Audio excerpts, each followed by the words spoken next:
All right, so we're continuing from where we left off. So we are looking at Yakhazaq'al 12, and we are doing another exegetical study of it.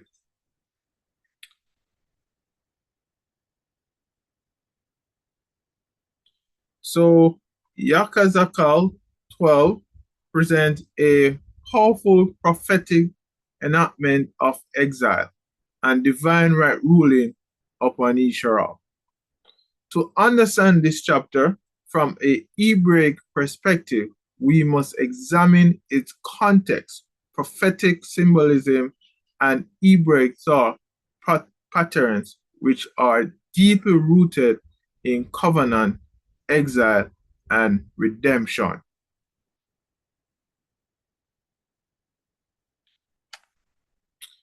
So the covenant and exile theme. Yachazaq'al prophesies during the Babylonian captivity, 592 BCE. The house of Yahudah has already seen the first wave of exiles, including Yakhazaq'al himself. But the people in Jerusalem still believe they are safe and the Babylonians' rule will not last. However, Yahuah had long warned through the Torah, Uikara 26 and Adabarim 28, that the disobedience to this covenant would bring exile, to his covenant would bring exile and destruction. The people ignore these warnings, and now Yakhazaq'al is called to act out their coming right ruling.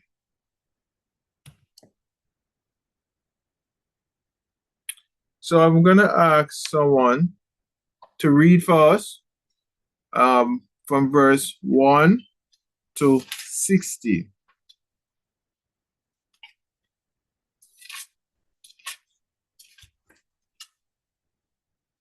Yakhazaq'al 12, 1 to 16. And the word of Yahuah came to me, saying, Ban Adam, you are dwelling in the midst of a rebellious house. They have eyes to see, but they have not seen. They have ears to hear, but they have not heard.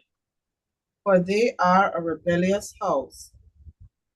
Therefore, Son of Man, or Ban Adam, prepare your baggage for exile, and go into exile by Yom before their eyes.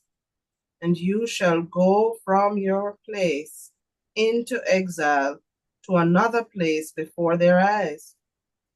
It could be that they see, though they are rebellious house. And you shall bring out your baggage for exile before their eyes by Yom, and at evening or Arab. Go before their eyes like those who go into exile. Dig through the wall before their eyes, and you shall carry out through it.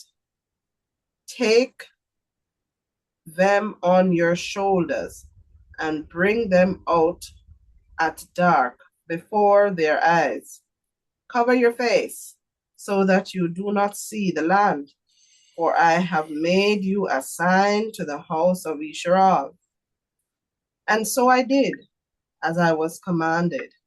I brought out my baggage for exile by Yom, and at evening I dug through the wall with my hand.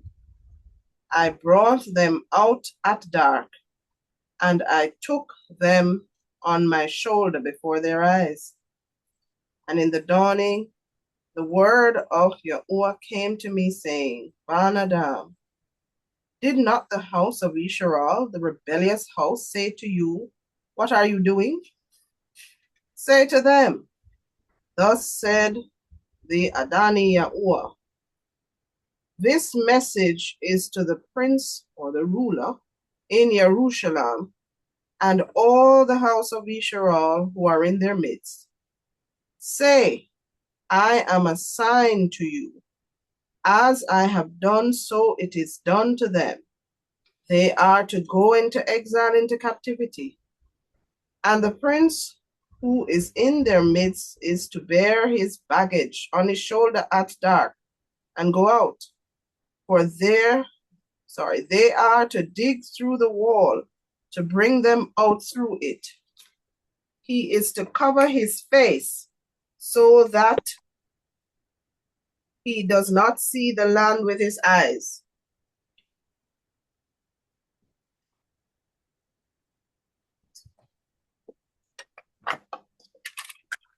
Verse 13, and I shall spread my net over him, and he shall be caught in my snare, and I shall bring him to Babel, the land of the Castites, but he shall not see it, and yet die there. And I shall scatter to every wind all who are around him to help him, and all his bands, and I shall draw out the sword after them. And they shall know that I am Yahuah, when I scatter them among the Goyim, and I shall disperse them throughout the lands. Verse 16, but I shall let a few of their Anushim escape from the sword, from scarcity of food, and from pestilence, so that they recount all their abominations among the nations, wherever they go, and they shall know that I am Yahuah. Yeah, the Yahuah. Yahuah. And total for reading, Mora.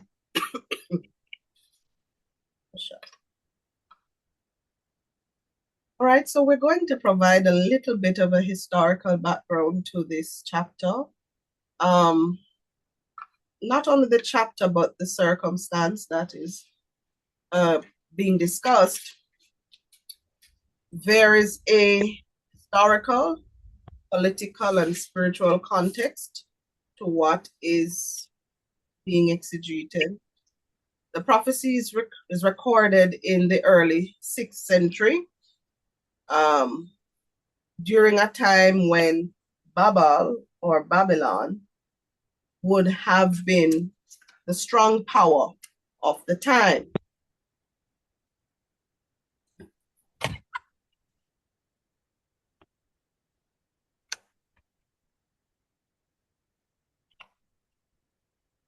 Now, at this time, the region of Yehudah was in a vassal state. It meant they're in a servile state. They're indebted to or under the control of Babel or Babylon, ruled by the sovereign Yahuah.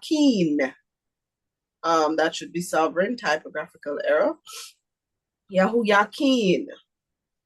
Of course, with the nun at the end.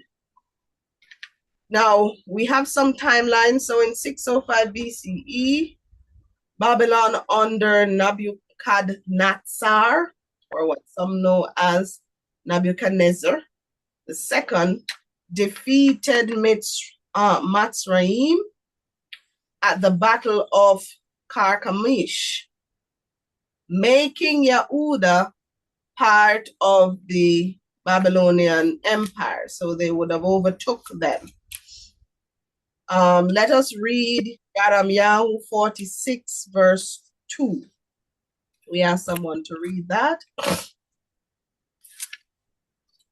For concerning the army of Torah, Malak of Natsarym, that was by the river Paras of Carchemish, or that Nebuchadnezzar, the Malik of Babal, had smitten in the 4th year of Yahuah, son of Yashar'al, Malik of Yehudah. Toda. Shabbat Shalom Akuti. Shabbat Shalom.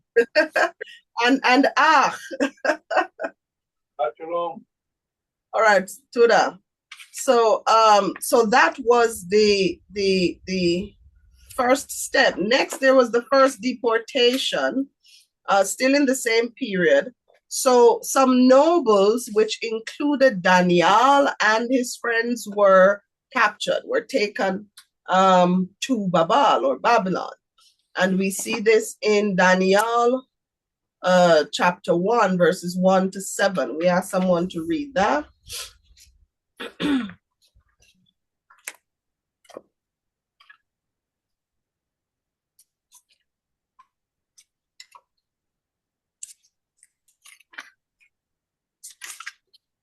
Anyone found it yet? And then someone else, well, we're not back there. And the chief of the eunuch, or you wanted 1 through 7. Yeah. In the 3rd year of the reign of Yahuah, Malik of Yehudah, Nebuchadnezzar, Malik of Babel, came to Jerusalem and besieged, and Yahuah gave Yahuah, Malik of Yehudah, into his hand with some of the utensils of the house of Elohim, which he brought to the land of Shinar, to the house of his mighty Akhad. And he brought the utensils into the treasure house of his mighty Akhad. And the Malik said to Ashpenaz, the chief of his eunuchs, to bring some of the children of Yashar'al, and some of the Malik's descendants, and some of the nobles. Young Aish, in whom there was no blemish, but 2 looking, having insight into all Hakmah, having knowledge and understanding knowledge, capable to stand in the Malik's palace, and to teach them the writing and speech of the chazaq. And the Malik appointed to them a daily rotation of the Malik's food, and of the wine which he drank, and 3 years of training for them, so that at the end thereof they stand before the Malik. Now among them were from the bands of Yehudah, Daniel, Hananiah, Mishael, and Azariah. And the chief of the eunuchs gave them Sham, for he called Daniel Belteshazzar, and Hananiah Shadrach, and Mishael Masiah, and Azariah Abad-Nagu. So of course we see here, for those who always used the Babylonian names, you are more familiar with what the Abri names actually were. So they were taken into Babylonian captivity during the siege as well, even as Yakhazaq'al. So then we have Yahuah with the Mum, who rebels in 601 BCE. He stops paying tribute to Babel or Babylon, believing that Matsrim would protect him. In 598, he passes away, and his ban, Yahuah with the Nun, because someone may say, aren't those the same? Isn't that the same person? No. One is with the Mum at the end, the other is with the Nun at the end. So Daddy is with the Mum and Ban is with the Nun. So Yahuah becomes a sovereign, but rules for only 3 months before Babel comes in. Then there's a second exile. Nebuchadnezzar besieges Jerusalem, and he captures about 10,000 people, including Yakhazaq'al. And this, now we see the account of this siege in 2nd or Bath Malachim, or what some people know as Kings, 24, verses 10 to 16. Someone can read that for us, please.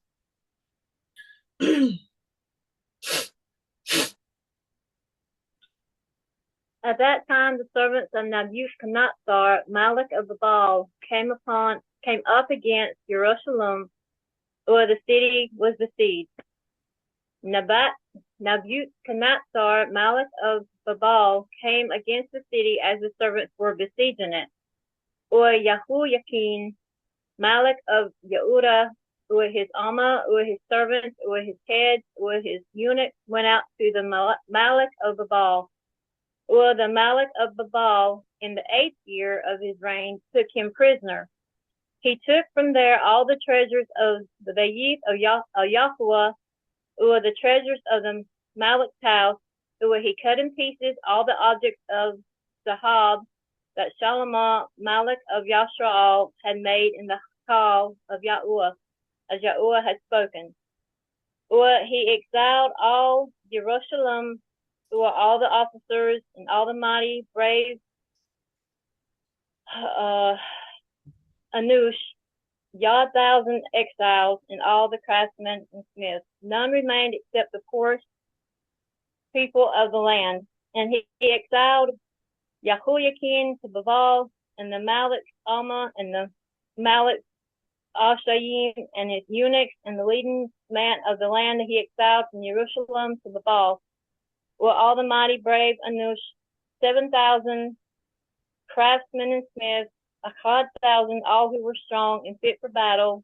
These, the Malik of Babal, brought to Babal into exile. So he took pretty much everyone who was strong enough to do some work and left those who would have been thought to be too sick and may have passed away shortly after, or too poor, or really would not have bore any great value or significance to him in Babal. These so-called poor would have been what some scholars believe would have been the Samaritans, who would have also helped to preserve the language before the Babylonian exile. And so they would not have been influenced by the change in the language that took place during Babylonian exile. Are you with me? So those are the ones who would have helped to preserve those he left behind, those who were seen as the outcasts, the nobodies, the too poor, too sick, too lows. Those are the ones who would have preserved the language pre-Babylonian exile. And then, of course, those who would have been taken in exile, we will see as we continue to read where they would have been heavily influenced, with the exception of people such as Daniel and Yakhazaq'al. They would have been heavily influenced by Babylonian tradition and would have taken on. We won't see the language being mentioned here, but just looking at the historical context. So they would have taken on the amended way of writing the Abrith and even speaking it. So this is how we have changes taking place now to the language and even to some people's names. Babylon was known to rename a lot of people. And so, especially when they were placed in positions of influence, they wanted to rename them. Here's another example. So sovereign Tzadok-Yahu, or who some people know as Zedekiah, who was Yehoiakim's uncle. His previous name was actually Mathanyahu before it was Zedekiah. All right. The name Zedekiah was given to him, or Tzadok-Yahu, by Nebuchadnezzar, when Nebuchadnezzar pretty much placed him as a puppet ruler over the people. So he just placed him there as a placeholder. Okay, you will be their ruler and your name will be Tzadok-Yahu. But his name previously was Mathanyahu. Let's look at Bath Malachi 24:17. Someone can read that for us. Sorry. Or the Malak of Baal appointed Yahuah, Yahuah's uncle, to reign in his place, or changed the Sham to Zadok Yahuah. Toda. So, as we read in chapter 1, Yachazaq'al would have been taken into captivity with others during the second exile. And we saw that in chapter 1, verses 1 to 3. And of course, he would have been commissioned by the Most High Yahuah as a Kahan or priest and a Nabi or prophet. He lived among exiled Yashar'al by the Kabar River. It must also be noted that during this period, it was predominantly the reign of Yehudah that would have been captured in this particular period. And so there were still the tribes of the reign of Yashar'al, because remember they were split in two. So the reign of Yashar'al would not have fully yet been, which means they thought they were pretty much safe and that Jerusalem would have been delivered and everything would go back to normal.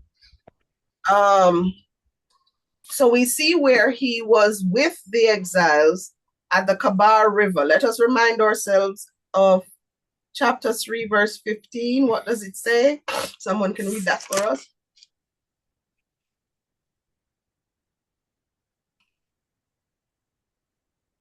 And I came to the exiles at Akhad, who were dwelling by the river Kabar, and I sat where they were sitting, and sat there stunned among them. 7 you mean. So as I said earlier, many of the exiles hoped for, a quick return to Yehudah, believing Jerusalem would not have fallen. There were some false Nabim or prophets, both in Babel and in Jerusalem, who were giving the people false hope, stating that Yahuah will soon restore us. And they would also state that Yahuah says when Yahuah had not said. And these consisted of both Nabim and Nabiyah. In other words, they consisted of both male and female false prophets who would speak what Yahuah did not say they should speak, but were pretty much speaking out of themselves. And we will see that as we proceed in the chapter. Yakhazaq'al, however, was sent to warn the exiles that Jerusalem would be destroyed. So the false prophecies they were receiving that, it would not fall and Yahuah will soon restore us, don't worry, they should not listen to those. Of course, and to warn the people that the exile was Yahuah's right ruling. It was not simply some temporary holdback. This was Yahuah's right ruling literally in action. But of course, we know our people are stubborn people. And so many still did not believe. So between 588 and 586, we have the fall of Jerusalem and, of course, the rebellious action of Tzadkiah, who would have been placed in leadership by Nebuchadnezzar. So Mathanyahu, who is now named Tzadkiah, who had some sort of influence from Natsarym or Egypt and felt pressured, rebelled against Babylon. Now, Nabi Yahu would have warned against that, even before it happened, saying, if you, and we're going to read it pretty much, if you stand with Babal, then will be delivered. But if you try to go against them, Jerusalem will be destroyed. Where everybody's going to be in trouble. But he did not listen. Let's see this this prophetic word. Yahu 38 verses 17 and 18. Someone read that for us, please.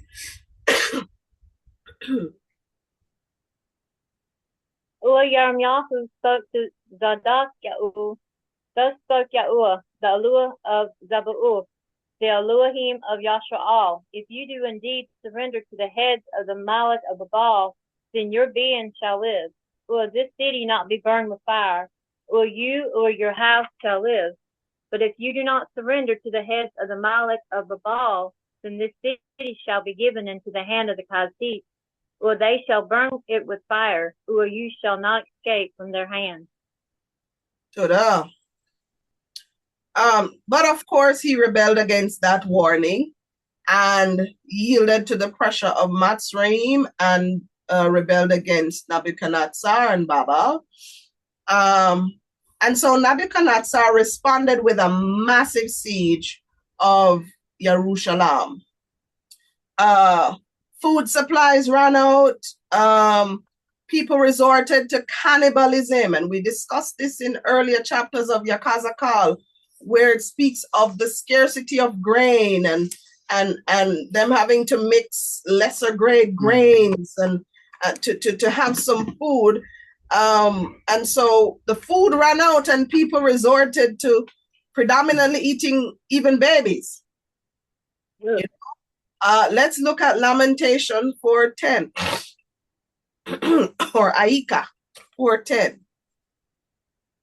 The hands of the compassionate woman have boiled their own children.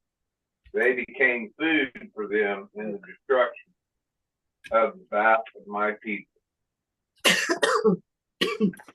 Toda. So of course, because people were running out of food, they were getting very desperate. And so they started to do the unthinkable, eating other human beings. Zedekiah, who tried to escape by Lila, as was prophetically uttered, but the Babali, or the Babylonians, captured him near Yarihu, or Yarika, or what some know as Jericho.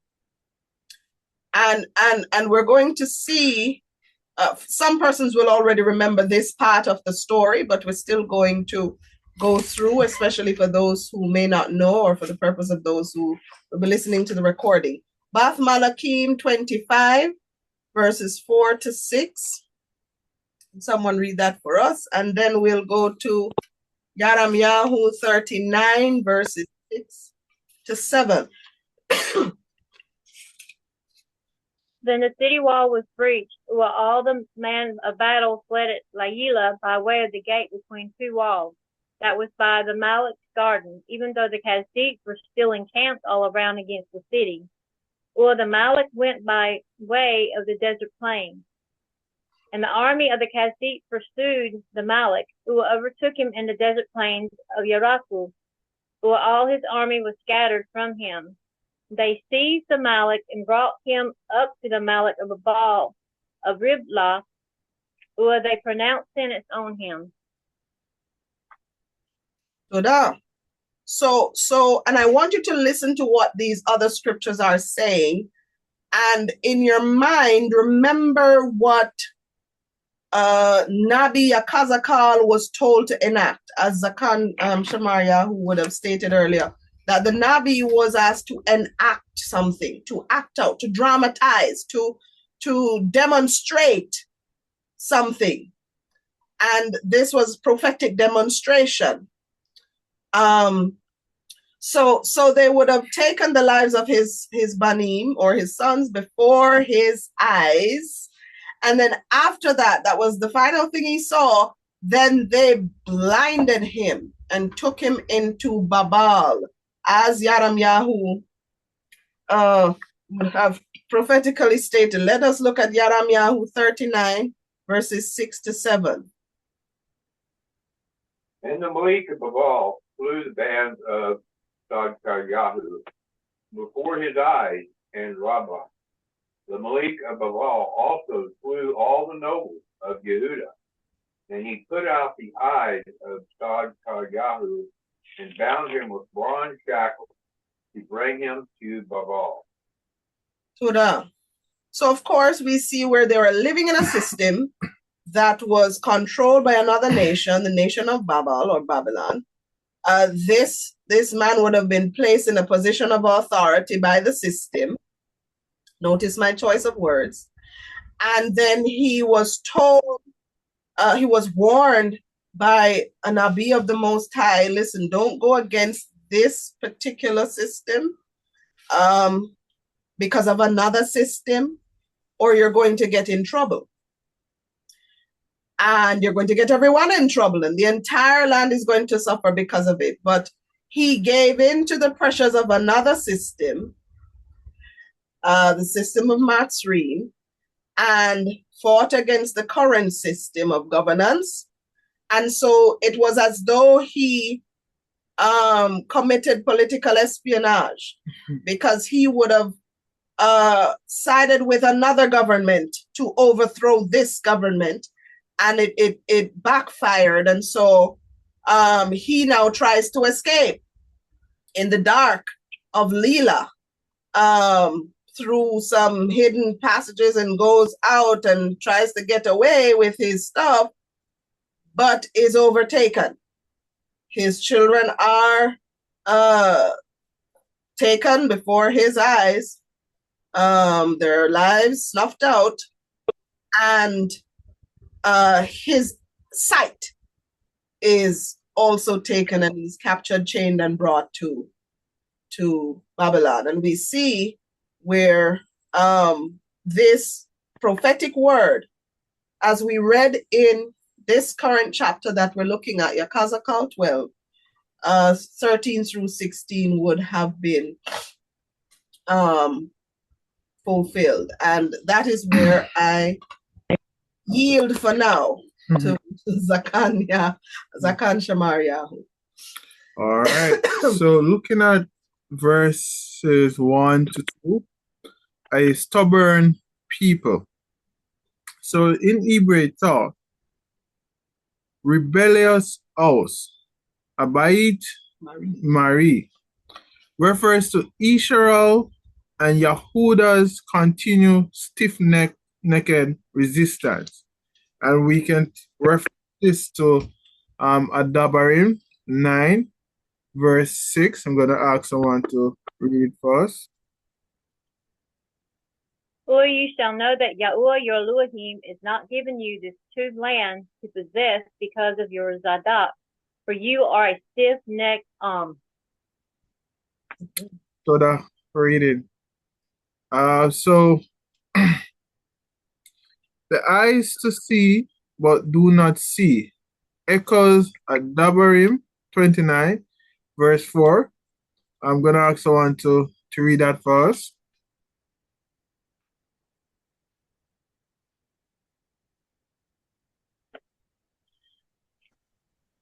But Yahuah has not given you a heart to know, and eyes to see, and ears to hear till this day. So for reading. So we see where Masha warns that Israel's spiritual blindness keeps them from understanding Yahuah's ways. Yahuah's right ruling isn't random. It is the result of their hardened hearts, or labab. And we can reference this to Yeshayahu 6, verse 9 to 10. Shabbat Shalom, Makuti.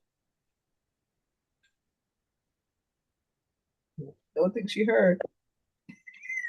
Me? Go, you shall speak to this hearing you hear, but do not understand. See and you see, but do not know.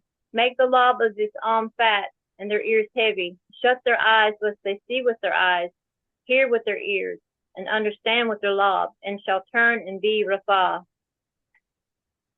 Toda, we're reading. Yashar'al and their ardent hearts, Alabab. So, Hebrew taught in the ancient Hebrew world, Nabim did not only speak, they performed signs or act out or demonstrated to make their message clear. Now, Yachazaq'al's action, looking at verse 3 to 7, Yahuah tells Yakhazaq'al to pack his bags and dig through the wall of his house as a sign of exile. This act reflects the hasty escape that the people of Yahudah will soon experience when Jerusalem is destroyed. And here on the screen, there's a depiction of it on your screen.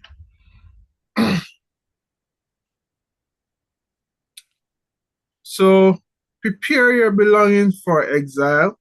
In Hebrew thought, exile is more than simply physical displacement. It represents spiritual separation from Yahuah's presence. And we can look at Adabarim 28, verse 64. I don't know if you have noticed this chapter and this verse is coming up in most of the exegetical study that we are doing. So can someone just remind us of this chapter, of this verse in this chapter? And Yahuah shall scatter you among all people, from Akhad end of the Erat to the other. And there you shall serve other mighty Akhads, which neither you nor your Abbas have known, wood and stone. Toda for reading.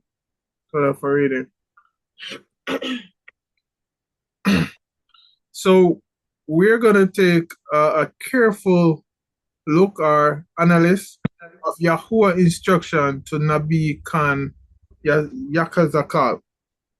Now, looking at verse 3, where it says, prepare your belongings for exile and go forth as captives in their sight.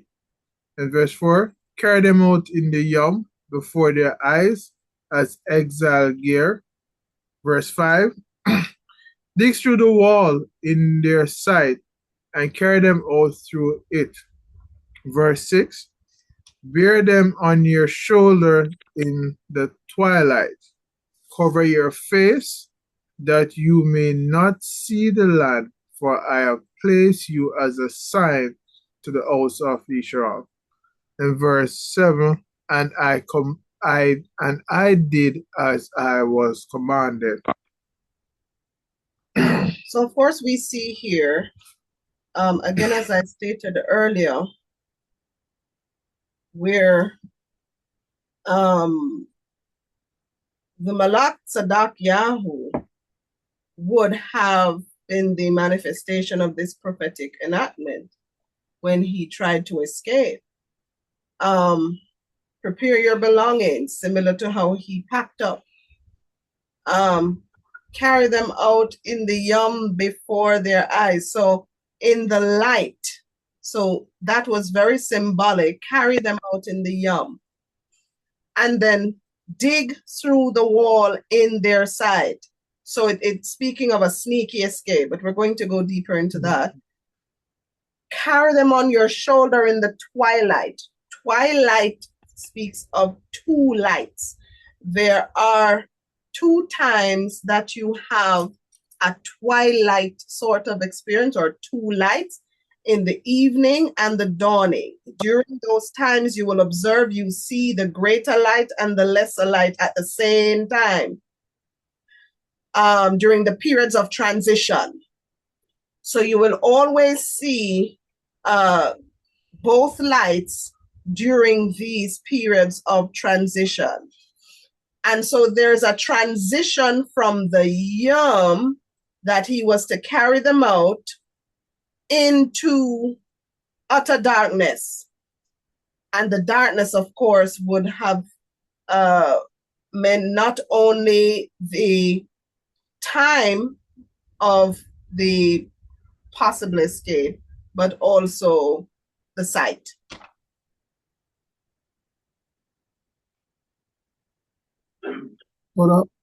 Toda for explaining more.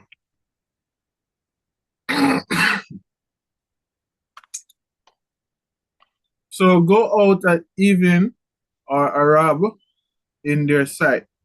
He is to move during the period of transition, as what Mora explained earlier, or just a while ago. Things are about to move from light to a time of darkness, like the Lila, which Lila symbolized judgment and distress. We're going to look up Amos 5, verse 18. Going to ask someone to read it for us.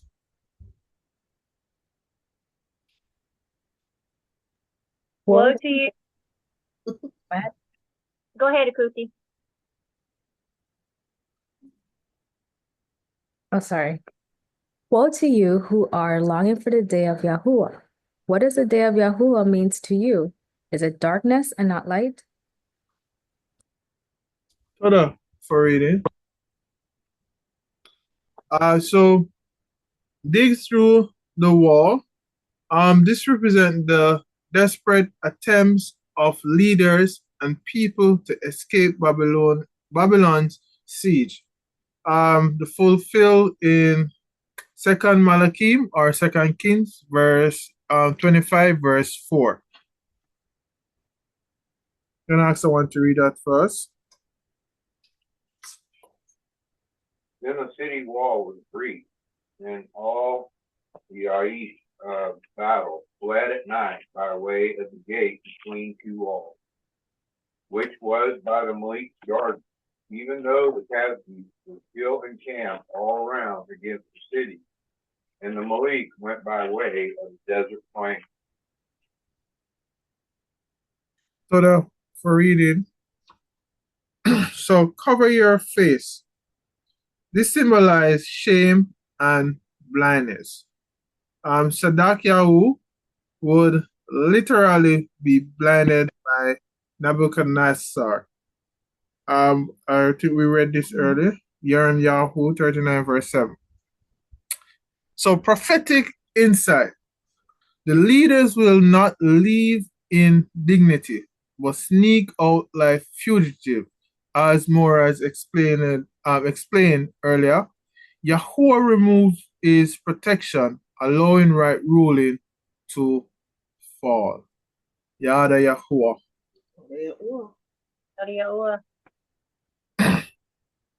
So looking at verses 8 to 16, the sovereign's faith and the national right ruling.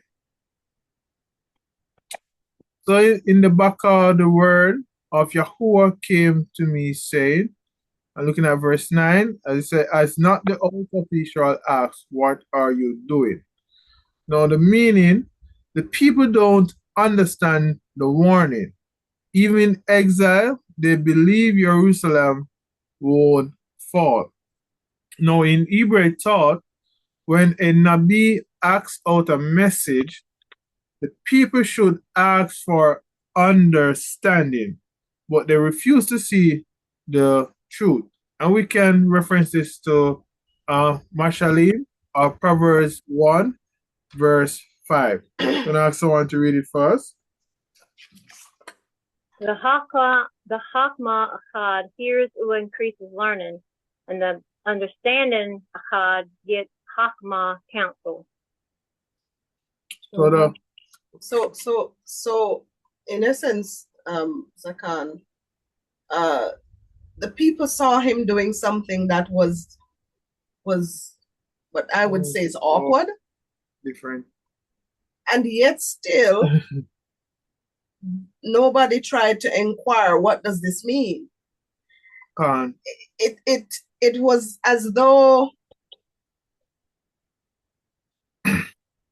you know how some persons would get a word from the Most High Yahuah, but because it doesn't tickle the fancy of some people, they try to ignore it.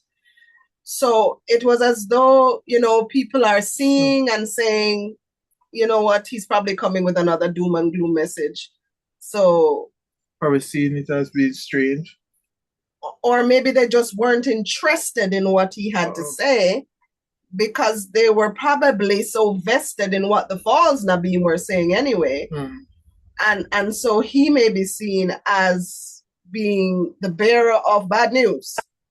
Is it quite interesting that even now we have false Nabim preaching that same kind of prosperity message. Yeah. And anyone else who comes and says, listen, repent and return, they're like, no, the Most High is coming. This is going to happen. And they ignore it because they're like, doom and gloom message over there. And ever since I was a child, I've been hearing of that, and nothing is happening. It's like that prophecy has been around since forever. And we're going to see a similar response, even in this chapter. Con. So for share it more. So, looking at verse 10 to 11, say to them, this burden concerned the Shah or prince or ruler in Jerusalem and all the house official within it.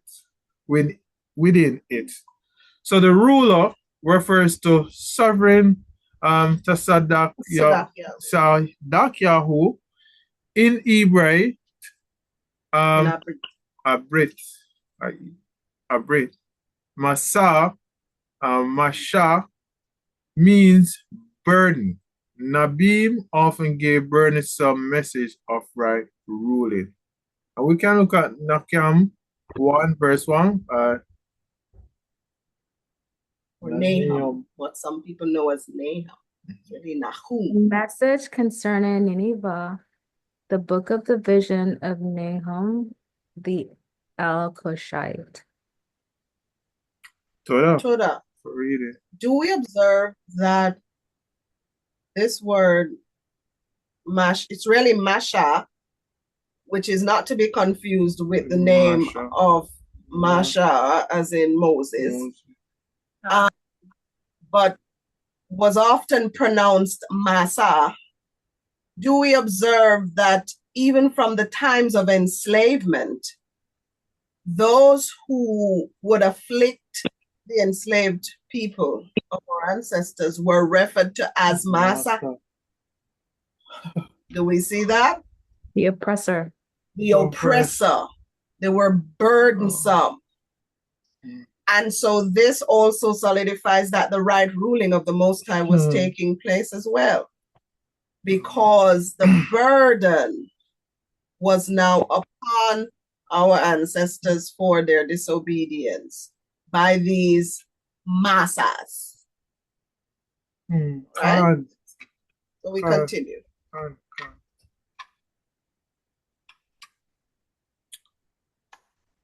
So looking at verse 12. Now the ruler among them shall bear his belongings on his shoulder at twilight. So, and they shall dig through the wall to go out. Now, fulfilled literally. So, Sadak Yahu fled at Lila, but was captured, blinded, and taken to Babylon. And we can look at, we read it earlier, 2 King, Malachim 25 verse 7. So this shows that the leader's wrongs lead the people into suffering. We can look at Usha 4 verse 6. Can I ask someone to read that first?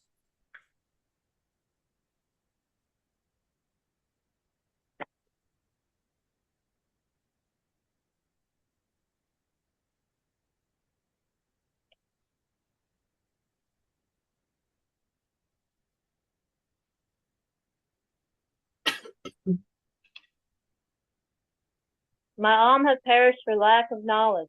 Because you have rejected knowledge, I reject you from being calm for me. Since you have forgotten the Torah of your Elohim, I forget your Yaladim. Toda. Toda for reading.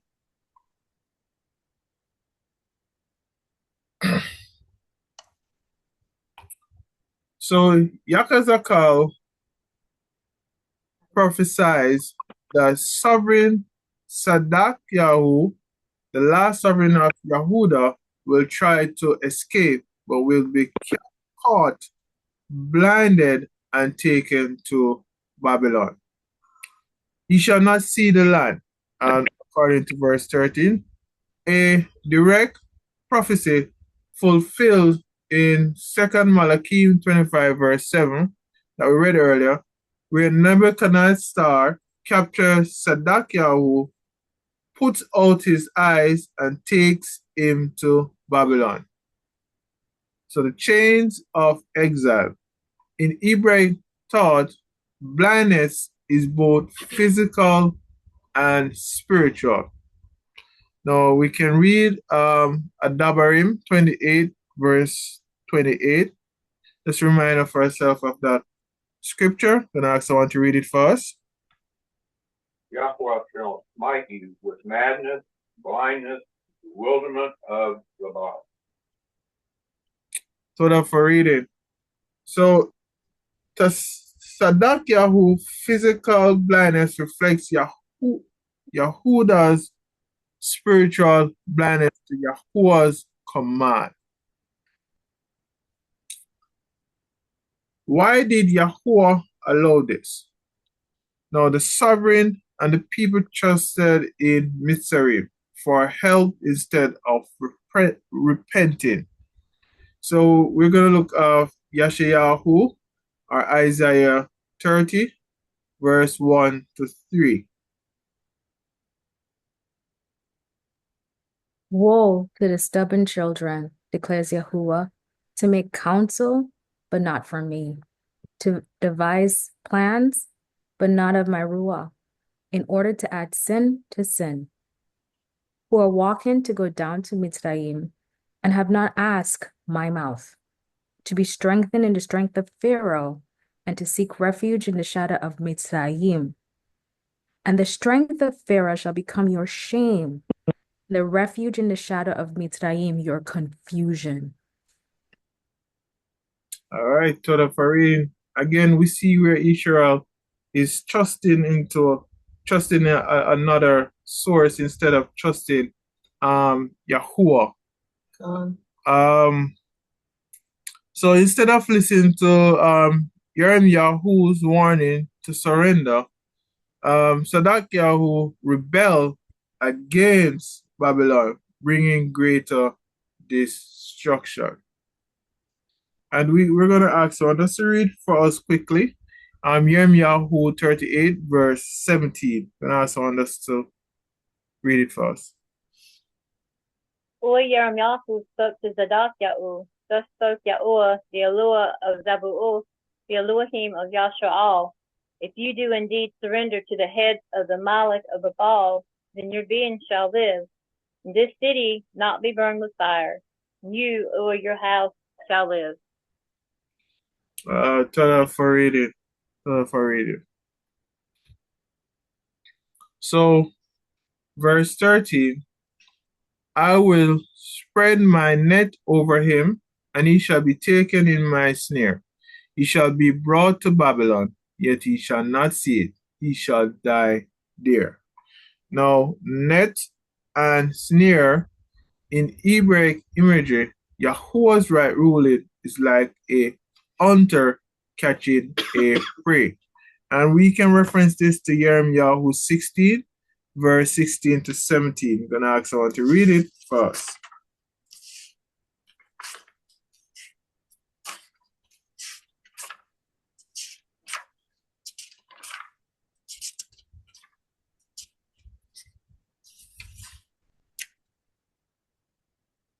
See, I am sending from many fishermen, declares Yahuah, and they shall fish them.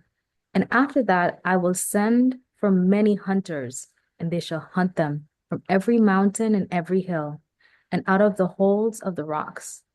For my eyes are on their ways. They have not been hidden from my face, nor has their wickedness been hidden from my eyes. So that's for reading. So shall not see. This is a direct prophecy of Yahuah faith.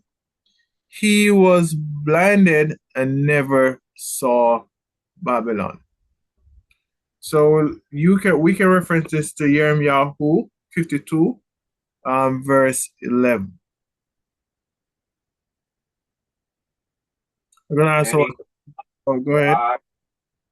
And he put out the eyes of Yahuah, and the Malik of Babal bound him in bronze shackles, and took him to Babal, and put him in prison till the yom of his death. All right, so the for reading, and this sound familiar, where Masha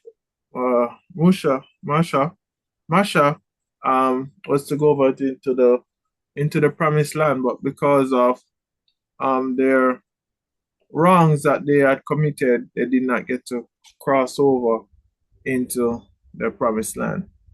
So it's similar situation here taking place. So verse 14 to 16, I will scatter to the winds all who are around him, but I will leave a few men to declare their abominations among the nations. Now, scatter to the winds, a fulfillment of Ulkara, Leviticus 26, verse 33, where Yahuah warned Israel that if they rebelled, he would scatter them. I'm gonna ask someone to just remind us of that verse, Ulkara 26, verse 33. Or I scatter you among the goyim, or draw out a sword after you, or your land shall be desert, or your cities ruined. So that for reading, now we see that happening, that we are scattered all over the rats. So leave a few, always a remnant. Even the right ruling, Yahuah preserve a people. And we can reference this to Yeshayahu 10, verse 20 to 22. And I also want to read it for us. And in that day it shall be that the remnant of Yashar'al and those who escaped of the house of Yaakov never again lean upon him who smote him, but shall lean upon Yahuah, the Kadosh one of Yashar'al, in truth. A remnant shall return, the remnant of Yaakov, to the mighty Al. For through your people, O Yashar'al, be as the sand of the sea, yet a remnant of them shall return, a decisive end, overflowing with righteousness. So that for reading. And we see once there is some punishment to Israel and Yahuah want to get rid of a generation, he always preserve a remnant to continue his word. Yada Yahuah. All right, so we are on our first break. So we're gonna take about 20 minutes to go ahead and get refreshed, and we'll be back in 20 minutes. I have a quick question, and I don't know. Hello? Go ahead, Akuti. Yeah. Shabbat Shalom, my sparkle. Shabbat Shalom. Shabbat Shalom. Okay, I was just wondering if everybody went to bed. It was just quite a while ago. All right. Hope you're refreshed and ready to continue our study. Hi. All All right. So we're going to look at verses 17 to 20. So we're going to ask someone to go ahead and read it for us.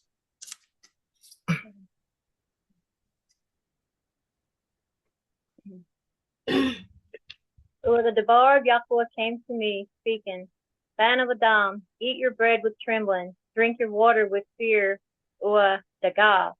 And you shall speak to the of the land. Thus speaks Yahuah to the inhabitants of Jerusalem and to the land of Yashar'al. Let them eat their bread with dagah and drink their water with astonishment. For her land is emptied of all who are in it, because the Hamas of all those who dwell in it. Or the cities that are inhabited shall be laid waste, or the land shall become a wasteland, and you shall know that I am Yahuah. I am Yahuah. Toda for reading these verses. And of course, it's wonderful to hear the breath coming out in the reading. Hamas. How many people remember what that means? You think of the current location and what is happening over there. Mm-hmm. Anyone else? Hamas, which some people pronounce as Hamas.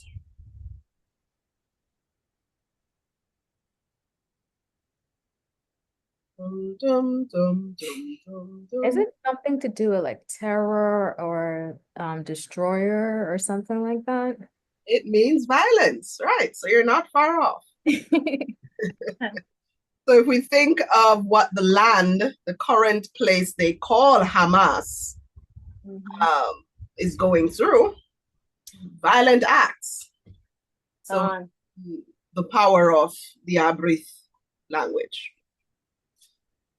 All right, so I'm sorry for the constant coffee.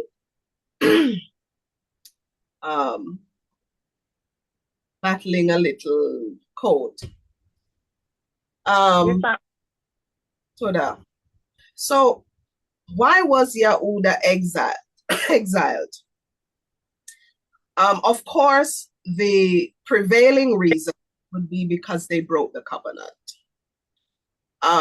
Mentioned in Adabarim 28, and through the warning of the various Nabim, Yashayahu, Yaramyahu, Daniel, Yakhazaq'al, and other Nabim who would have prophetically declared the importance of following without diverting, without adding to or removing from the Torah, which means instructions of the Most High Yahuah. So it was not simply a political event. It was divine right ruling. And of course, right ruling, which some people call judgment, coming from Shaphat, speaks of the consequences. So if we break the commands, which are forever, aulam, and the statutes, which are also aulam, there are consequences. So right ruling is the consequences taking effect. So there was a choice, there were instructions, there were rewards for being obedient and consequences for being disobedient. And these were clearly outlined in Torah, especially Hadabarim 28. But the people chose disobedience. And so the consequences are now taking effect. So there were various violations that led to exile, some of which are listed here in white with the explanations corresponding, and we have a number of scriptures here, and of course we have a number of readers. So idolatry, they were worshiping other mighty ones, and the Nabim would have spoken out against and condemned the worship of these other mighty ones and practices that honored other mighty ones, common mighty ones such as Baal and the Asherah poles and that sort of a thing, which were the practices of other pagan nations. Our people were not to adopt these things. However, they adopted, and to a great extent, those who are asleep continue the practices and traditions that they have no idea how these things started or the origins of these things, and they continue it ignorantly, and some continue it stubbornly, even after being told the origins. I always say, if you take mud or dung and you mix in some sugar and spices and place raising agents and coloring, and you decorate with icing, when it is through baking, it is still dung or mud. So not because it now is pretty and I've called it cake means that the foundation ingredient isn't dung or mud. So let's go through these scriptures. So Yahu 7 verses 9 to 10, some of them we've already read, but we want to have a careful flow of the study. So someone read that for us.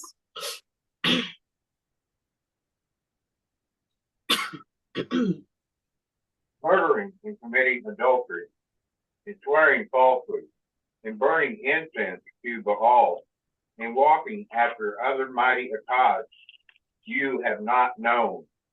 And you came and stood before me in this house, which is called by my name, and said, we have been delivered in order to do all these abominations. Torah. We are delivered to do all these abominations. Huh? Let's continue. So they also broke the Shabbat, ignoring Yahuah's command to rest and also execute fairness. Let's look at Yahu 17 verses 21 to 27. Thus says Yahuah, guard yourselves and bear no burden on the Shabbath day, nor bring it in by the gates of Jerusalem. Nor take a burden out of your houses on the Shabbath day, nor do any work. And you shall kadosh the Shabbath day as I commanded your fathers. But they did not obey or incline their ears, and they made their necks stiff, not to hear and not to receive instruction. And it shall be, if you diligently obey me, declares Yahuah, to bring in no burden through the gates of this city on the Shabbath day, and Kadash the Shabbath day, to do no work in it, then sovereigns and heads sitting on the throne of Daud shall enter in through the gates of this city, riding in chariots and on horses, they and their heads, the men of Yehudah and inhabitants of Yerushalayim.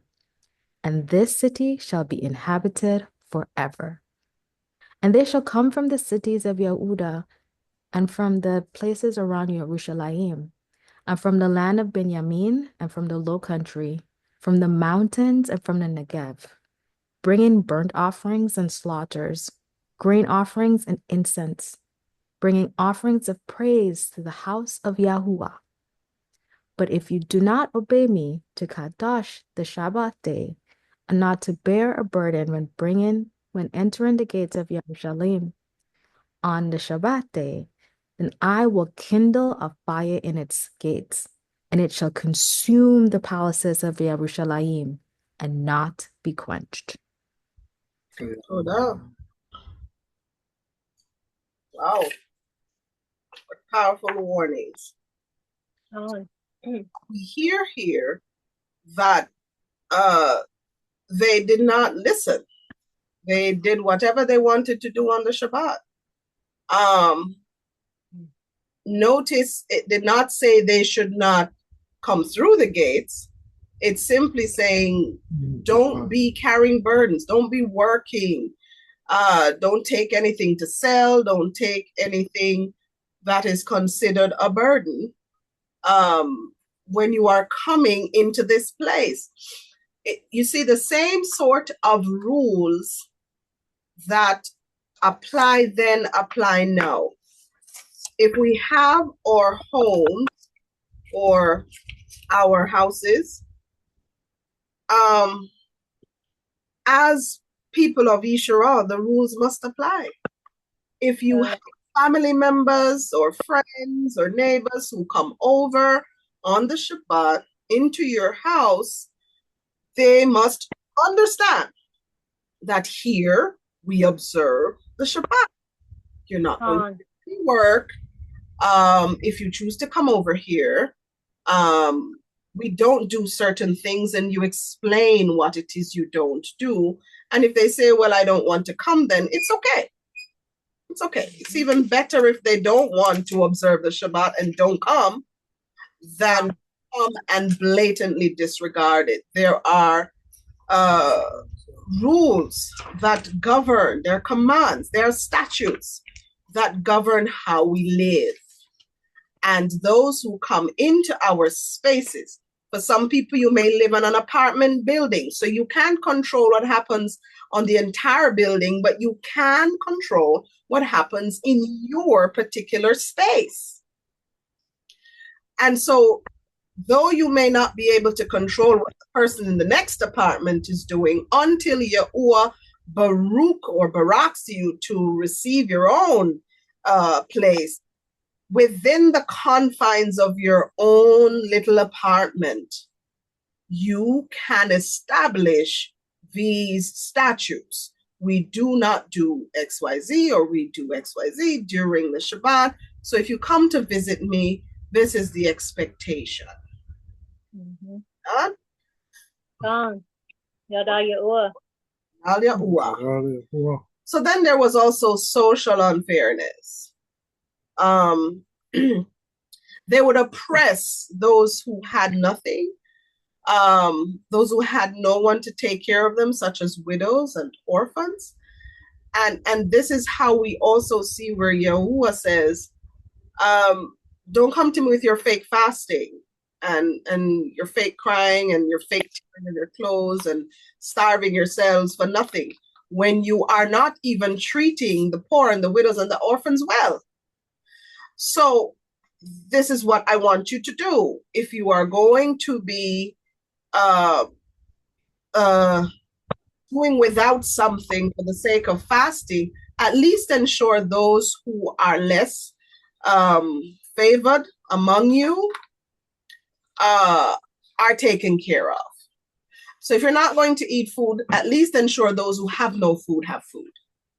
Akuti, I have a quick question, and this is it's been on my mind for a while.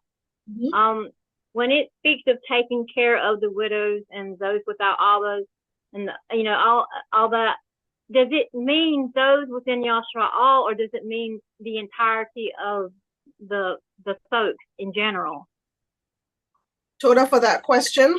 Well, usually scripture says among you. It always specifies among you. Right. So that would say to us that we first look after our own. Because remember, there were persons in the nation who were called the strangers or sojourners among you, who had nothing.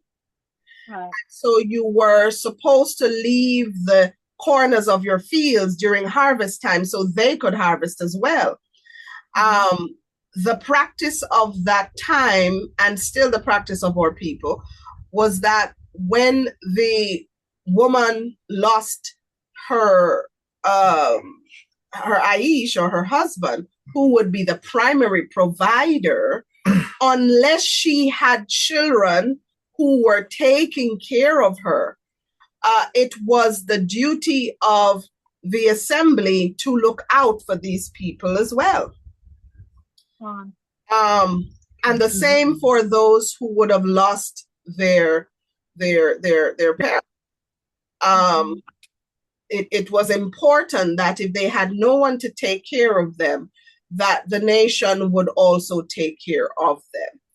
We really had no control or people over what was taking place outside of the nation. That's been very confusing for me for a long while, because I've reached out to both, as much as I could. And then I feel really guilty because sometimes I can't find, those of Lanu and Yahuah to Azar, but there's like numerous folks, outside of our walk that are out there always in need. And I've done both, but I was always confused by that because I didn't want to not do enough and then do wrong, or, it was just very confusing. It's also important to note that there are those who are of the native born who are still asleep, who are still and so even if they don't call on the name of Yahuah, once they are of the lineage, then they are also Yashar'al, and we reach out to them, not only with food, but with the word, so that they can wake up and start to serve the Most High. Because we are in the scattering, it's a little bit technical. As a nation together, living in the various tribe communities, it was much easier to see that line of demarcation and know who would fall in these categories. In the scattering, it's a little more difficult. And so in cases where we live in territories or lands where we may not readily see those who would have been of the lineage of Yashar'al, then we reach out and give to those who we can, because possibly where we are, by virtue of the location, we're not near to persons who are. And so the principle of giving applies, and not so much the status of the person in those cases, because it is looking at the intent of the labam. More difficult in the scattering, who are not in a location where those of the lineage of Yashar'al, whether awake or asleep, would be located. Baba Kasha. All right, did we read Yashar'al? No? Okay. Yashar'al 1 verse 23. Going to ask someone to read that for us. Your rulers are stubborn, or companions of thieves. Every Akhad Ahabah bribes, or runs after rewards. They do not spend the law Abba, nor does the cause of the widow reach them.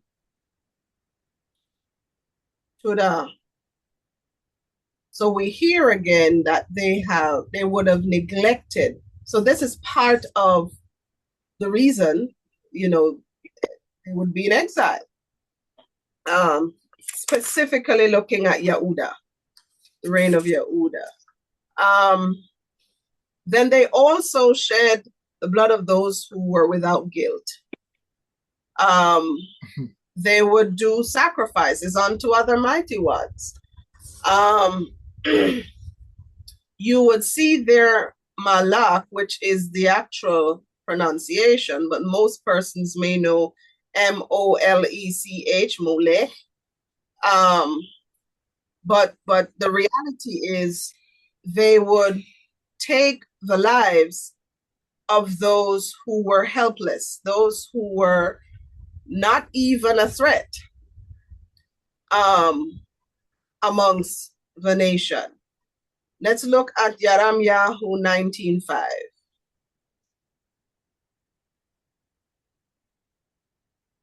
And have built the high places of Baal to burn their bands with fire for burnt offerings to Baal, which I did not command or speak, nor did it come into my labah.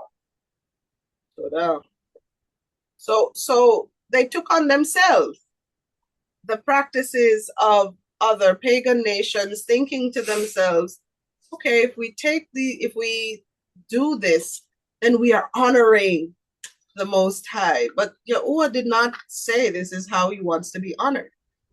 And so taking these particular practices and using them as sacrificial worship to Yahuah was not something that Yahuah would have approved.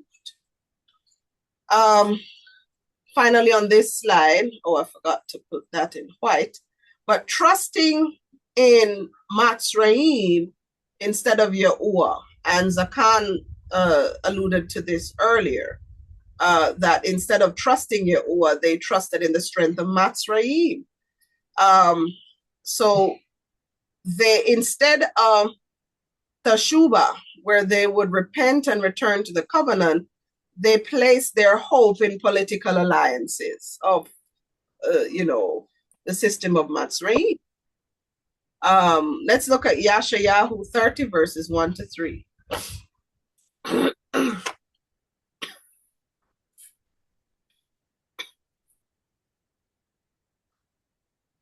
Woe to the stubborn children, declares Yahuah, to make counsels, but not for me, to devise plans, but not of my ruah, in order to add sin to sin, who are walking to go down to Mitzrayim, and have not asked my mouth, to be strengthened in the strength of Pharaoh, and to seek refuge in the shadow of Mitzrayim. And the strength of Pharaoh shall become your shame, and the refuge in the shadow of Mitzrayim your confusion. Go down.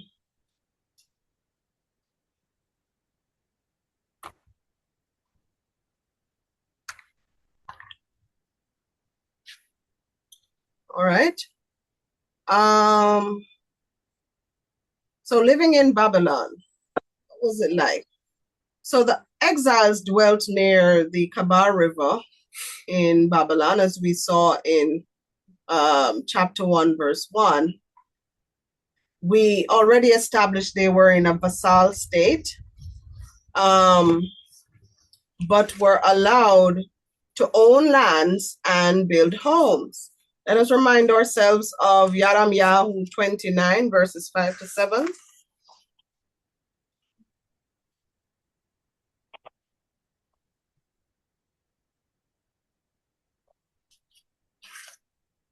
Build houses or dwell, plant gardens or eat their fruit.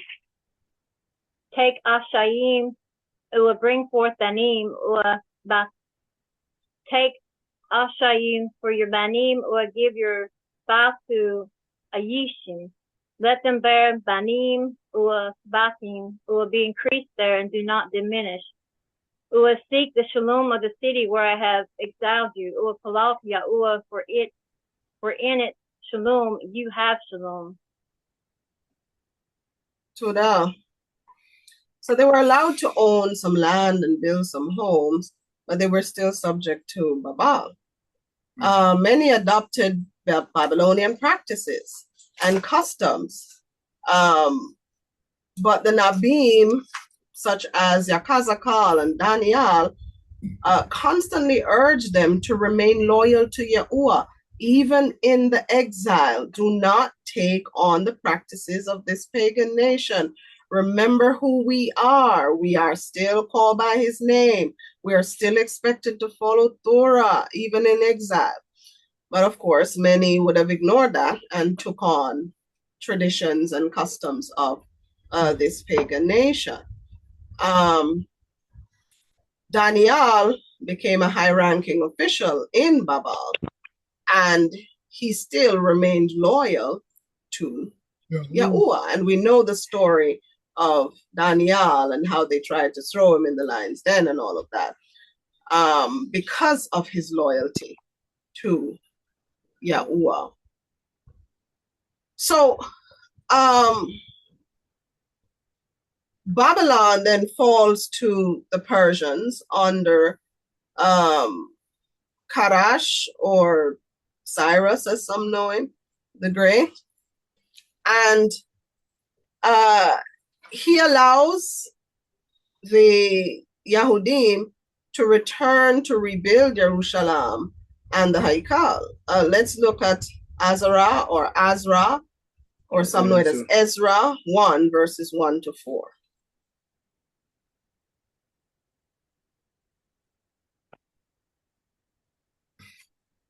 And in the first year of Koresh, sovereign of Paras, that the word of Yahuah by mouth of Jeremiah might be accomplished, Yahuah stirred up the spirit of Koresh, sovereign of Paras, to proclaim throughout all of his reign, and also in writing, saying, thus says Korah, sovereign of Parash, Yahuah Elohim of the Shemaim have given me all the reins of the earth, and he had commanded me to build him a house in Yerushalayim, which is in Yehudah.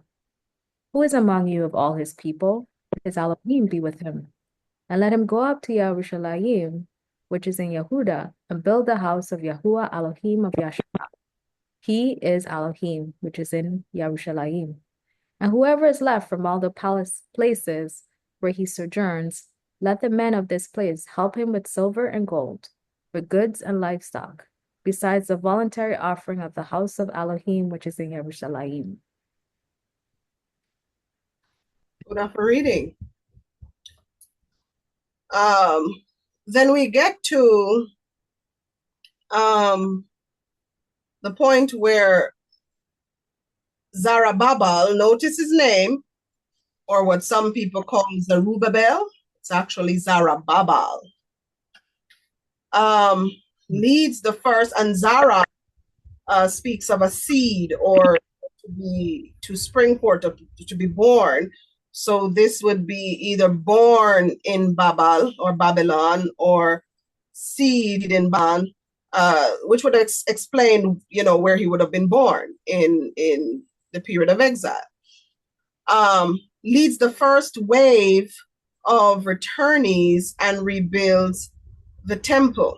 Let's look at Azra, or Azara 3, verse 3. Well, these are actually chapters explaining the story or the movement. Did not pick out specific verses, so you would have to read these chapters. Thought I did.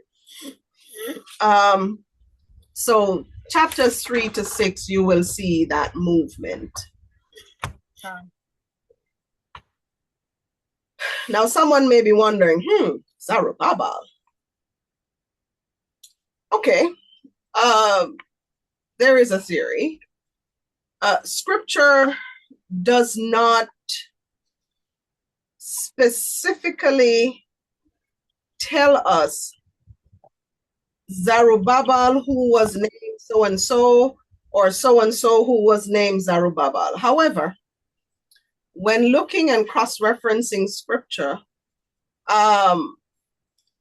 though his other names may not have been specifically or explicitly stated, it is possible that in Babylon, he may have been known as Shashabatzar,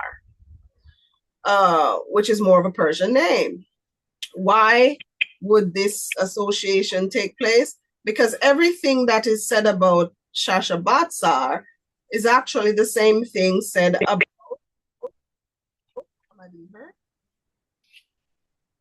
Can you hear us? Con, you kind of broke up for a second. Okay. Toda. Yeah, because I heard something there. All right. So it's possible he had a Babylonian name, and that Zerubbabel would have been his Abri name. So, for example, let's look at these scriptures. All these things said about Shashabatzar would have been said about Zerubbabel. So let's look at Azra 1, verse 8.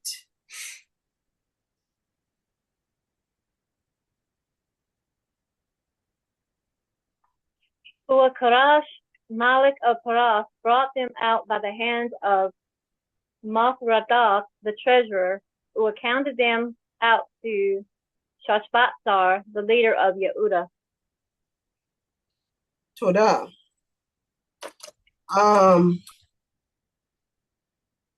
So Shashabatzar or Shashbatzar is called the Prince of Yehudah, which is also associated with Zerubbabel, who led the first wave of exiles back to Jerusalem under the decree of sovereign Karash or Cyrus. Let's go now to Azra 5, verses 14 to 16. And of course, Azra would have been called the trusted scribe. So he would have been trusted to write down records perfectly.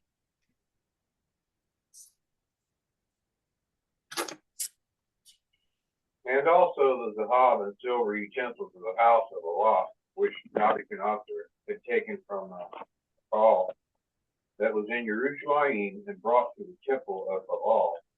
Those Malik, Parash, took from the temple of Allah, and they were given to one Shashbatzar, whom he had made governor, and said to him, take these utensils, go, deposit them in the Hakal in Jerusalem, and let the house of Allah be built on its place. Then the same Shabatzar came, laid the foundation of the house of Allah, which is in Jerusalem, and since that time, even until now, it has been in building, and it is not completed. Hold on. So he's described as the one who laid the foundation of the temple. Then we get to Haggai or Haggai, you know it. We're going to look at chapter 1, verse 1 and chapter 2, verse 2.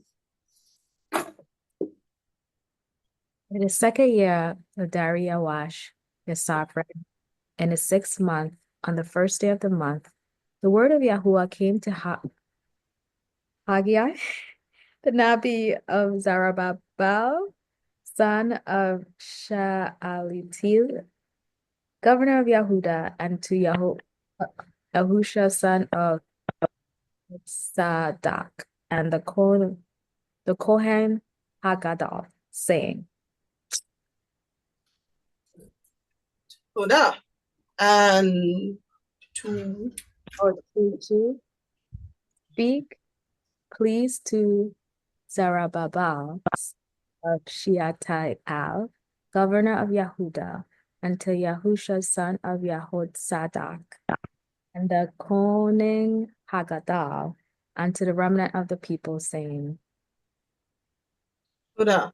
So we see here where the same designation is given.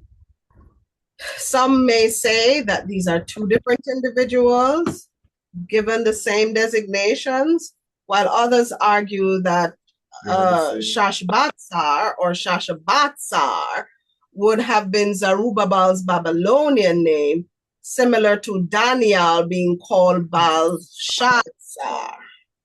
Do you see the end of both names? Having that Persian influence. And I yield.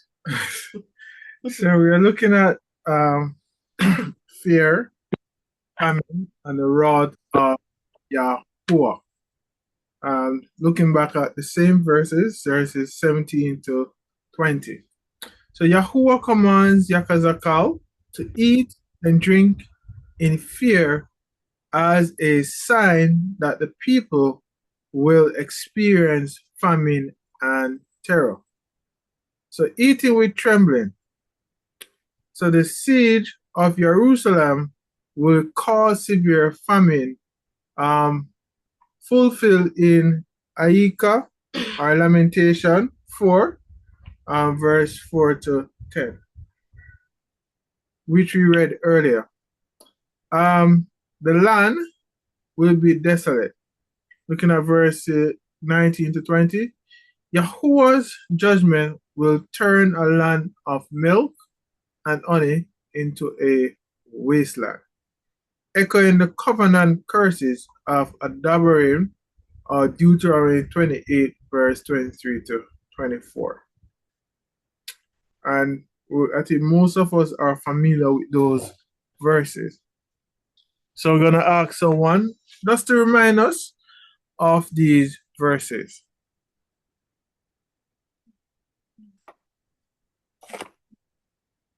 Or your shamayim that are over your head shall be bronze, or the arat that is under you iron. Yahuah makes the rain on your land powder, or dust. From the shamayim it comes down on you until you are destroyed. All right, for reading.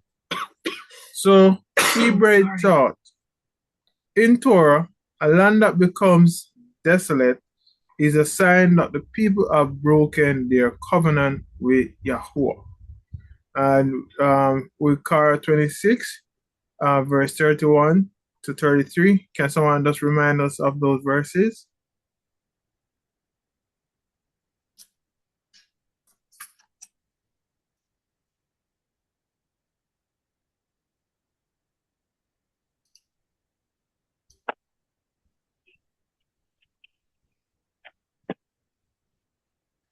Anyone?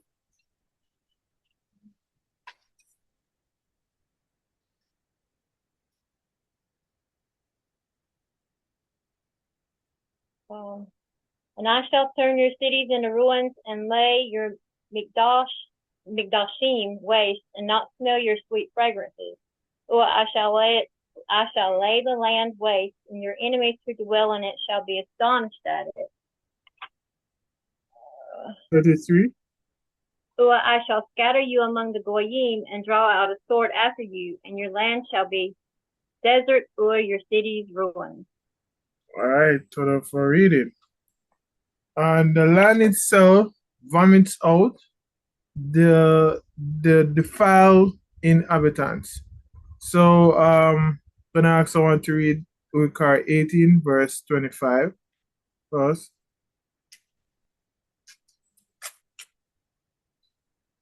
Thus the land became defiled, therefore I punished it for its wickedness, and the land vomited out its inhabitants.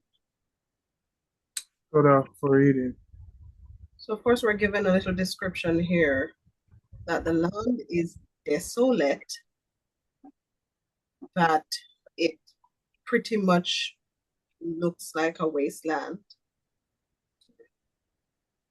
which gives us an idea of what the actual place possibly looks like now. All right, let's continue. All right. So we're moving on, looking at the final few verses, looking at verse 21 to 28. We're going to ask someone just to read it for us.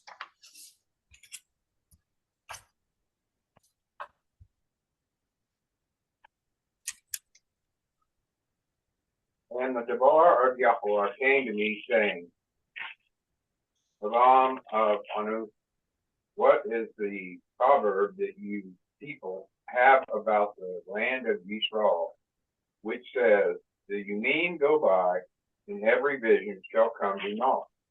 Therefore say to me, thus said the Rak, Yahuah, I make this proverb to cease, so that they no longer use it as a proverb in Yisrael. But say to them, the Yumim have drawn near, as well as a matter of every vision. For no longer is there to be any false vision or flattering divination within the house of Yisrael.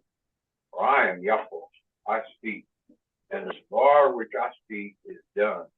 It is no longer deferred, for in your Yumim, O rebellious house, when I speak to Devar, I shall do it, declares the Rak, Yahuah.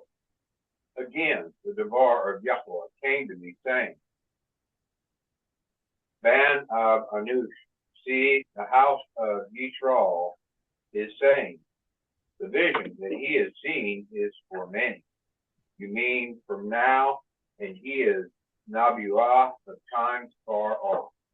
Therefore say to them, thus says Yahuah, none of my debar are deferred any longer.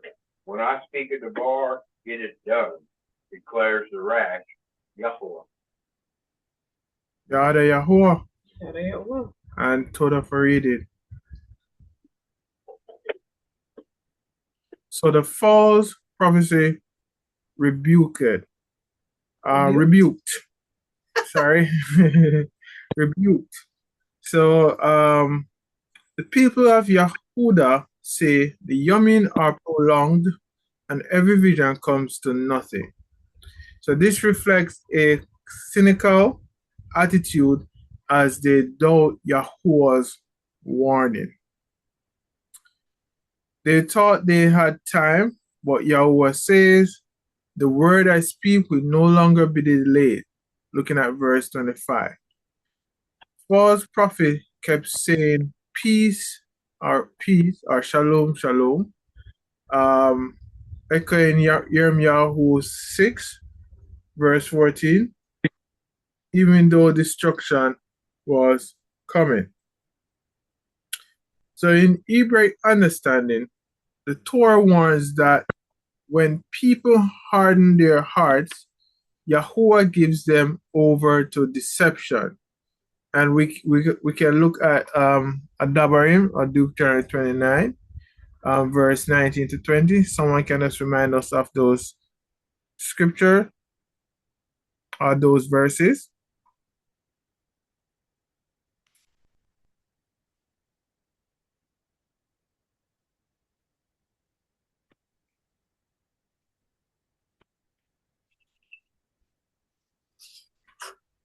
And it shall be, when he hears the words of this curse, that he shall barak himself in his heart, saying, I have peace, though I walk in the stubbornness of my heart, in order to add drunkenness to thirst. Yahuah would not forgive him, but rather the displeasure of Yahuah and his jealousy shall burn against that man, and every curse that is written in this book shall settle on him. And Yahuah shall blot out his name from under the Shemayim. For reading. So the exile, not just punishment, it is correction. So even right ruling, Yahuah's plan is to restore his people. And I know in previous study we read Yakhazaq'al 11 verse 16 to 20, but we can, I'm going to ask someone to read it for us and remind us of those verses.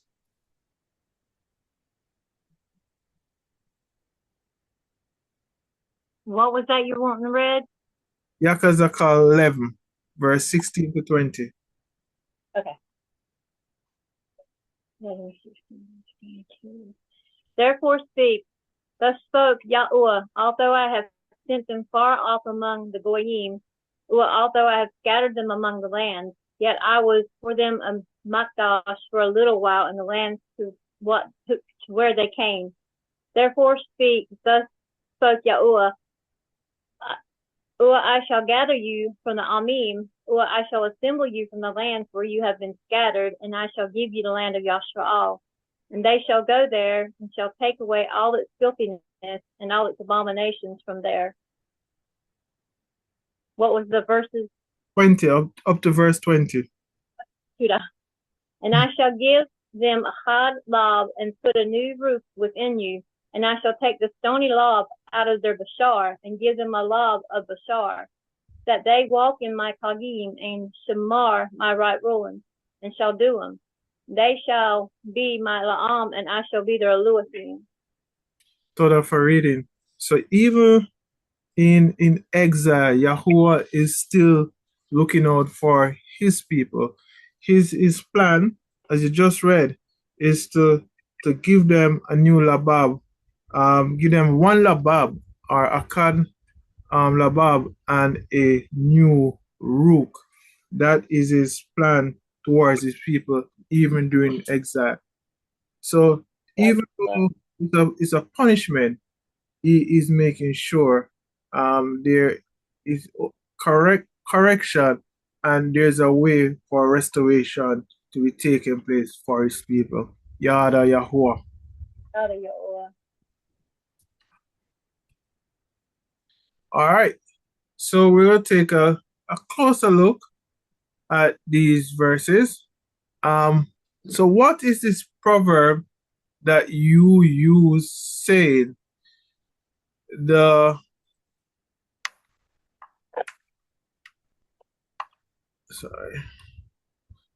yomim are prolonged and every vision comes to nothing?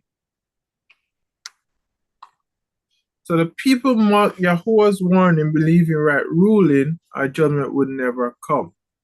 So verse 20 to 25, I will make this proverb cease. The word I speak will be performed. Yahuah's right ruling are certain. He does not delay when the time of right ruling has come. I'm going to ask someone to read Yeshayahu 55 verse 11 for me. So is my word that goes forth from my mouth. It does not return to me empty, but shall do what I please and shall certainly accomplish what I sent it for. Yada Yahuah. Yada Yahuah. So looking at verse 26 to 28, the house of Israel says, the vision he sees is for many yomim from now. Many thought right ruling or judgment was far off, but Babylon came soon after this prophecy. Even these times now, people say judgment is not near, but Yahuah timing is perfect. Yada Yahuah. Yada Yahuah. Yada Yahuah.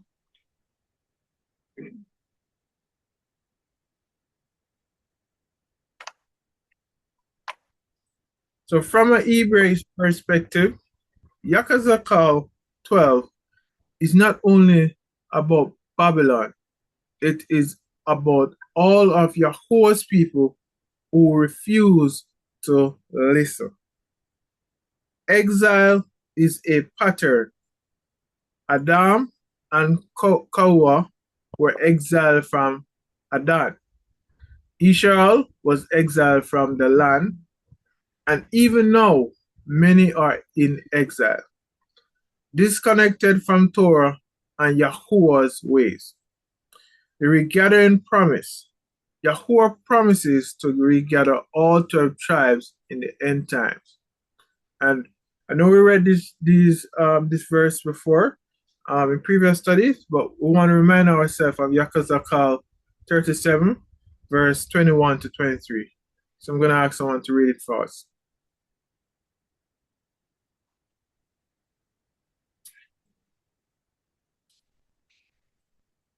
Who will speak to them, thus speak Yahuah. See, I am taking the children of Yashar'al from among the Goyim, wherever they have gone, and shall gather them from all around, and I shall bring them into their land.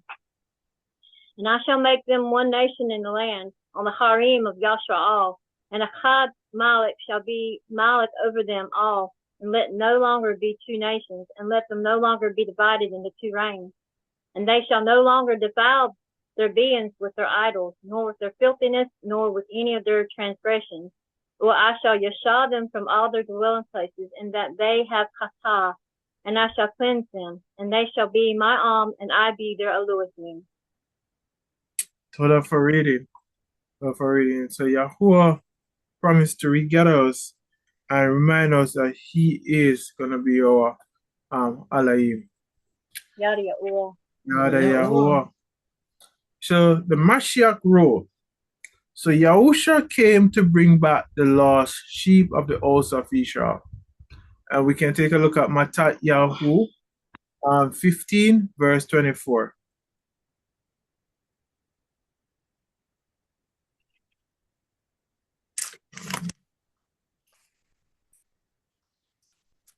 And he answering, Go ahead. Sorry.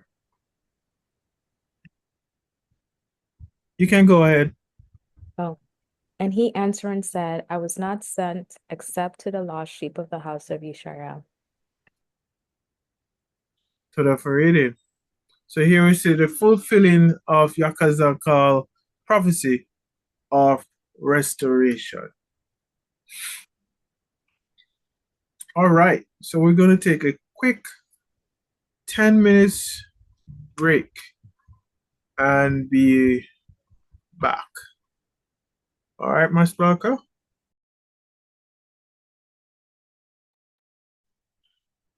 All right, Shabbat Shalom, Mas Parker. Shabbat Shalom. We are back. Shabbat Shalom. Yes. All right, let's continue.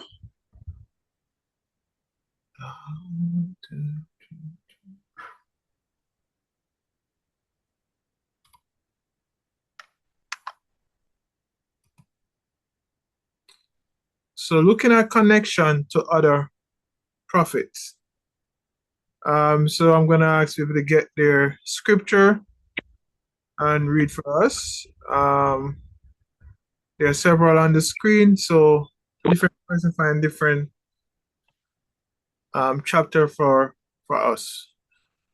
So looking at Yirmiyahu, Yirmiyahu prophesied the Babylonian exile before it happened. He warned Sadayahu to submit to Babylon.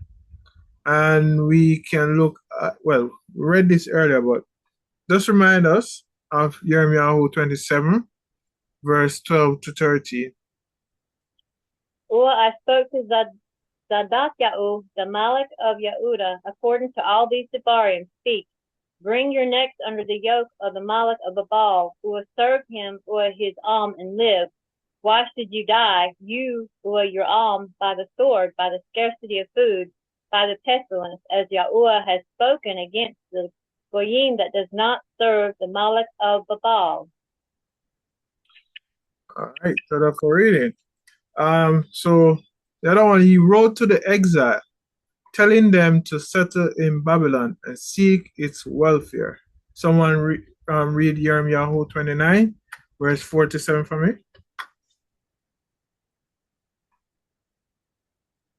Thus said Yahuah of hosts, Elohim and Yashar'al, to all the exiles, whom I exiled from Jerusalem to the law. Build houses and dwell, plant gardens and eat their fruit. Take ashes and bring forth bands and baths, and take ashes for your bands, and give your banus to Aish, and let them bear bands and banus, and be increased there and not diminished. And seek the peace of the city, for I have exiled you, and all to Yahuah for in its peace. Shalom, you have shalom. Right. And to the reading and prophesied a 70-year exile. Yirmiyahu 25, verse 11 to 12.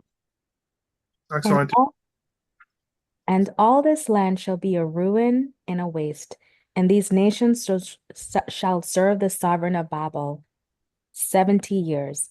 And it shall be, when 70 years are completed, that I will punish the sovereign of Babel and that nation, the land of the Chaldeans, for their wickedness, declares Yahuah, and shall make it everlasting ruins. So the for reading.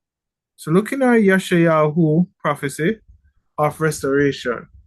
So I'm going to ask someone to read Yashar'al 39, verse 5 to 7, and also Yashar'al 44, verse 28, and Yashar'al 45, verse 1, and also Yashar'al, well, in our spare time, we can read Yashar'al 60 to 62, those chapters.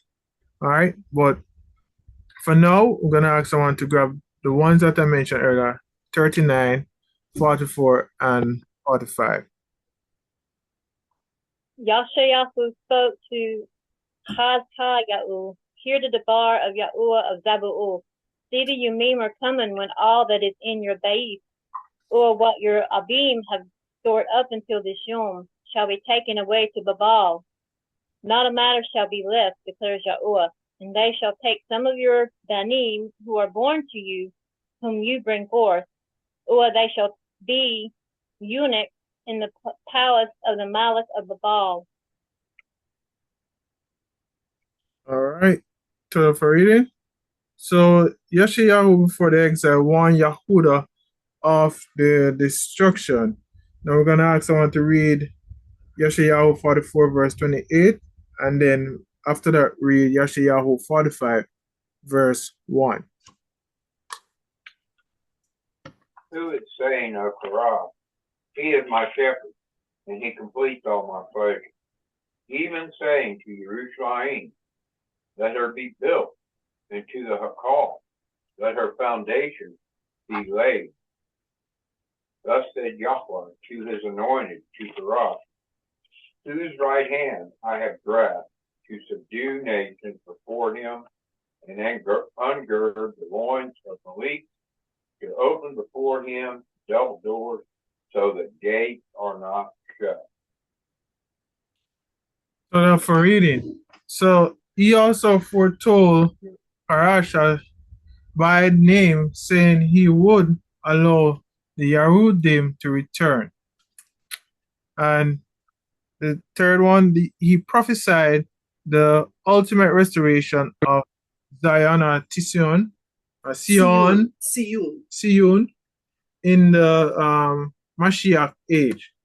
And as I mentioned, Yeshayahu chapter 60 to 62, I'm saying that you could read it in your spare time. So Daniel, loyal in exile. So Daniel, taken in the first deportation, 605 BCE, served in Babylonian and Persian courts. He understood from Yirmiyahu prophecy that the exile will last 70 years. And we can look at Daniel 9, verse 2, asking someone to read it for us. In the first week's reign, I, Daniel, observed from the scriptures the number of years according to the word of Yahuah given to Yirmiyahu, the Nabi, for the completion of the wastes of Yerushalayim should be 70 years. So that's for reading. Here we see Daniel chapter 2, 7 and 9, where he received vision of world empires and the coming of the Mashiach. All right, so in your spare time, you can go ahead and read those. Zachariahu are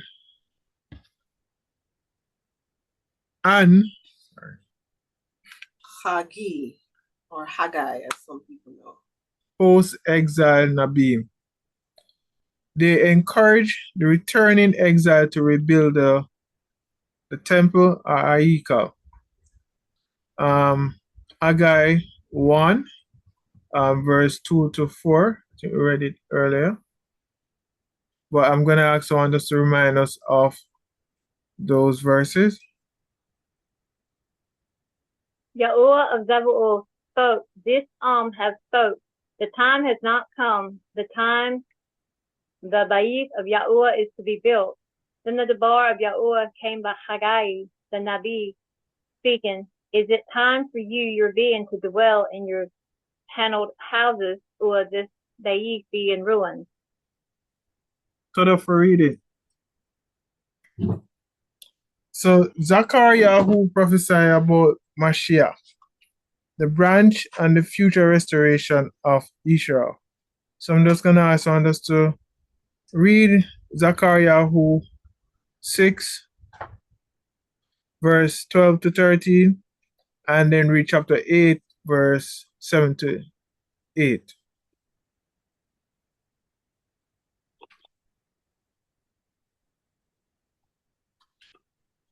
They shall speak to him, saying, thus said Yahuah of hosts, saying, see, Yanush, whose stem is the branch, and and from his place he shall branch out, and he shall build a call of Yahuah. It is he who is going to build the call of Yahuah. It is he who is going to bear the splendor, and he shall sit and rule on his throne, and shall be Kuhan on his throne, and the council of Shalom shall be between them both.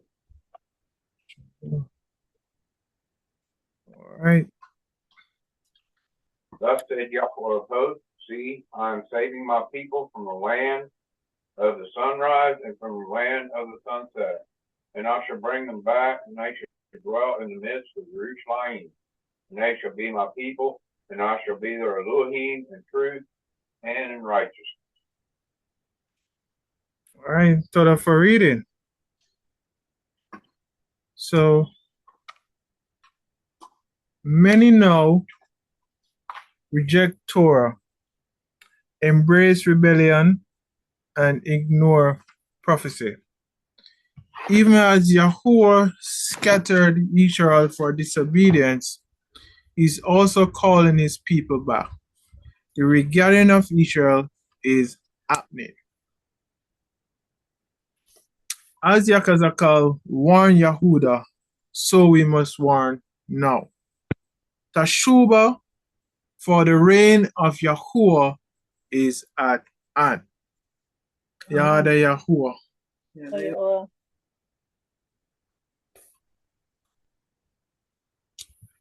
So what can we learn? Yahuah's warning are serious. The people doubt Yakhazaq'al's message, but the prophecy came true exactly as spoken. Spiritual blindness is dangerous. Sadak Yahu's physical blindness was a result of his spiritual blindness in rejecting Yahuah's word. False hope leads to destruction. The people want comforting lies, but only Teshuvah could save them. Exile is not the end.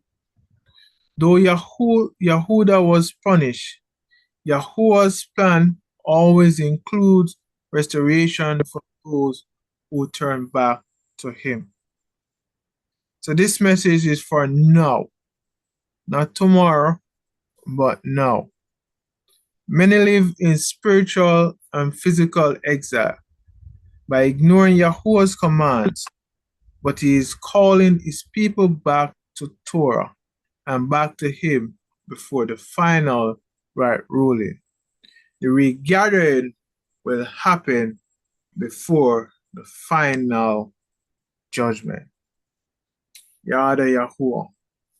Yada Yahuah. All right.